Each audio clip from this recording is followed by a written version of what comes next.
بسم اللہ الرحمن الرحیم ثم لما فرغ المصنف عن بیان اجمالی تقسیم شرع فی بیان تفاصیل الاقسام. کہتے ہیں جب مصنف رحمۃ اللہ علیہ فارغ ہو گئے کس سے جی؟ وہ اجمالی تقسیم سے. اب شروع ہو چکے ہیں یہاں پر اقسام کی تفاصیل کے اندر تفصیلات لے کے چل رہے ہیں. چنانچہ کتاب اللہ کی جو پہلی تقسیم ہے خاص عام مشترک معول، اس میں سے پہلے کو لے کے چل پڑے. اما الخاص بار الخاص فکل لفظ وضع لمعنى معلوم على الانفراد. خاص ہر وہ لفظ ہے کہ جس کو وضع کیا جاتا ہے ایک معنی معلوم کے لیے علی الانفراد، افراد سے ہٹ کر یعنی انفرادی طور پر ایک انفراد کے ساتھ. صفحہ نمبر 27. اب یہاں پر کہہ رہے ہیں کل لفظ، یہ کل لفظ بمنزلۃ الجنسی. کل لفظ کس بمنزلہ کس کے ہے؟ جنس کے ہے.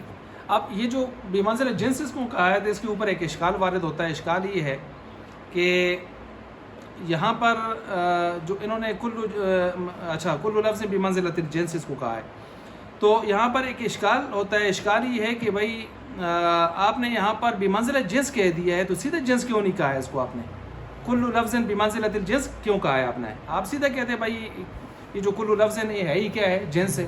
تو بمنزلہ جنس اس کو کیوں کہا ہے آپ نے؟ سیدھا جنس کہہ دیتے. تو جواب یہ ہے کہ حقائق کی دو قسمیں ہوتی ہیں، ایک نفس الامری حقیقت اور دوسری ہوتی ہے اعتباری حقیقت. نفس الامری حقیقت جیسے انسان، اور اعتباری حقیقت جیسے خاص عام مشترک وغیرہ، یہ اعتباری حقیقتیں ہیں. اور اعتباری جو حقیقت ہوتی ہے اس کے تحت جو جنس اور فصول آتے ہیں وہ بھی اعتباری ہوتے ہیں. اور جب اعتباری ہوتے ہیں تو ان کے لیے وہ ایسے نہیں کہا جاتا ہے جنس ہے، بے منزل جنس کہا جاتا ہے، بے منزل فصل کہا جاتا ہے. یعنی فصل کی طرح ہے، فصل کے درجے میں ہے، فصل کے منزلہ میں ہے، اس طرح کہا جاتا ہے. اعتباری کا لفظ ہوتا ہے. تو حقائق کی دو قسمیں ہو گئی، نفس الامری حقیقت اور دوسرا کون سے؟ اعتباری حقیقت. تو یہ خاص عام مشترک معول یہ ساری کی ساری کیا چیزیں ہوتی ہیں؟ اعتباری ہوتی ہیں. ہم نے اعتبار کیا ہے، ان کو باقاعدہ اصطلاحیں گھڑی ہیں اور مرتب کی ہیں اس کے لیے، اور اعتبار کیا ہے اس کا. اچھا، ایک چیز تو یہاں پر یہ ہو گئی. دوسرا یہاں پر یہ علی الانفراد، علی الانفراد یہاں پر تو اشکال یہ ہوتا ہے کہ یہ خاص العین جو زید ہے وہ یہاں سے خارج ہو گیا ہے. وہ یہاں سے کیوں خارج ہو گیا؟ اس لیے کہ خاص العین کسی معنی کے لیے یہ موضوع نہیں ہوتا. خاص العین جیسے لفظ زید ہے، یہ کسی معنی کے لیے موضوع نہیں ہوتا، یہ تو ذات کے لیے بنایا جاتا ہے. زید سے مراد آپ کیا لیتے ہیں؟ ذات لیتے ہیں. اور آپ نے یہاں پر کیا کہ کل لفظ وضع لمعنى معلوم، ہر ایسا لفظ جس کو وضع کیا گیا ہو کس کے لیے؟ معنی معلوم کے لیے. تو اب زید جو ہے وہ کس کی؟ وہ خاص العین خاص العین ہے، اور یہ وضع کیا جاتا ہے معنی کے مقابلے میں نہیں، ذات کے مقابلے میں. زید کس کے لیے وضع کیے جاتے ہیں؟ ذات کے مقابلے میں، معنی کے لیے نہیں ہوتا. تو آپ نے تو یہاں پر تعریف میں وضع لمعنى کہہ دیا ہے. تو اس کا جواب یہ ہے کہ یہ معنی سے مراد یہاں پر مفہوم ہے، اور مفہوم پھر عام ہے، خواہ مفہوم سے مراد عین اور ذات ہو یا مفہوم سے مراد کوئی معنی ہو. مفہوم عام ہے عین اور ذات کو. عین اور ذات جب لیا تو اس میں زید بھی آ گیا. زید اگرچہ معنی کے لیے وضع نہیں ہے، ذات کے لیے وضع ہے، لیکن مفہوم میں تو داخل ہے نا. تو مفہوم دونوں کے لیے آتا ہے، مفہوم ذات کے لیے عین کے لیے ہو یا معنی کے لیے ہو. یہ بھی اشکال رفع و دفع ہو گیا. اچھا جی، آگے کہتے ہیں کہ لکل لفظ بمنزلۃ الجنس لکل الفاظ، تمام الفاظ کے لیے. اور والباقی کالفصل، باقی ساری کی ساری کیا ہیں جی؟ اس کی فصل کی طرح ہیں. وہی جواب اس کو ہو گیا. فقولہ وضع لمعنى، پس اس کا جو قول ہے مصنف کا وضع لمعنى یخرج المہمل، وہ اس سے کیا نکل گیا؟ مہمل، کیونکہ وہ معنی کے لیے وضع نہیں ہوتا. مہمل تو وضع نہیں ہوتا. وقولہ معلوم، اور معلوم جو قول ہے اس کی آگے دو تشریح ہیں. نمبر ایک، ان کا نہ معنی ہو، اگر اس کے معنی لیں معلوم المراد، کہ اس کی مراد معلوم ہو. یخرج منہ المشترک، مشترک اس سے خود بخود نکل جائے گا، کیونکہ مشترک کی مراد معلوم ہو. ثلاثۃ قروء میں کیسے مراد معلوم ہوتی ہے؟ تو بعد میں تعویل کر کے معلوم کرتے ہیں ہم. لأنہ غیر معلوم مرادی، اس وجہ سے کہ وہ غیر معلوم المراد ہے. وإن كان، یہ نمبر دو ہے. اور اگر اس کا معنی وإن كان معناه معلوم البیان، اگر اس کا معنی معلوم البیان ہو تو لم یخرج المشترک منہ، پھر مشترک سے نہیں نکلے گا. کیوں نہیں نکلے گا جی؟ اس لیے کہ مشترک بھی جو ہوتا ہے اس کے بھی معنی اپنے الفاظ سے ظاہر تو ہوتے ہیں نا. مثلا ثلاثۃ قروء، قروء سے طور ہے یا ایز ہے، ظاہر تو ہو رہے ہیں نا. ظاہر تو ہو رہے ہیں، چاہے مراد کا نہیں پتہ فی الحال، لیکن ظاہر تو ہو رہے ہیں، بیان تو ہو رہے ہیں۔ وَيَخْرُجُ مِنْ قَوْلِهِ، پھر نکلے گا اس کے اس قول سے مصنف علی الانفراد، انفراد سے جا کے نکالیں گے ہم کس کو؟ اشتراک سے۔ لِأَنَّ مَعْنَاهُ حِينَئِذٍ، اس وجہ سے کہ اس وقت اس کا معنی ہو جائے گا کہ ان یکون، لأن معناه حينئذ ان یکون المعنى منفردا عن الافراد، کہ معلوم البیان ہونے کی صورت میں مشترک اور عام دونوں علی الانفراد سے کیا ہو جائیں گے؟ خارج ہو جائیں گے، مشترک بھی نکل جائے گا اور عام بھی نکل جائے گا، کیونکہ ہونا معنی کا منفرد کس سے؟ افراد سے بھی، ومانا وعام معنی آخر دوسرے معنی سے بھی۔ دیکھیں عن الافراد کہا تو عام خارج،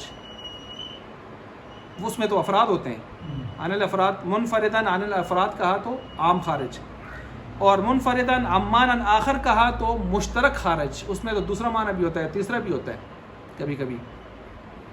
فیخرج عن المشترک، پس اس سے مشترک بھی نکل گیا، والعام و عام بھی، اور جمیعاً دونوں نکل گئے۔ وَإِنَّمَا ذَكَرَ اللَّفْظَ هَاهُنَا دُونَ النَّظْمِ، کہتے ہیں پیچھے لفظ کو نظم کہتے آ رہے تھے، ادھر پھر پکڑ لیا آپ نے نظم ہی کہتے ہیں ادھر بھی۔ تو اس کے دو جواب دیے، نمبر ایک جرین علی الاصلی، بھائی کبھی کبھی اصل کا اعتراف بھی کر لینا چاہیے، اس کو چھوڑنا نہیں چاہیے، اصل تو لفظی ہے نا۔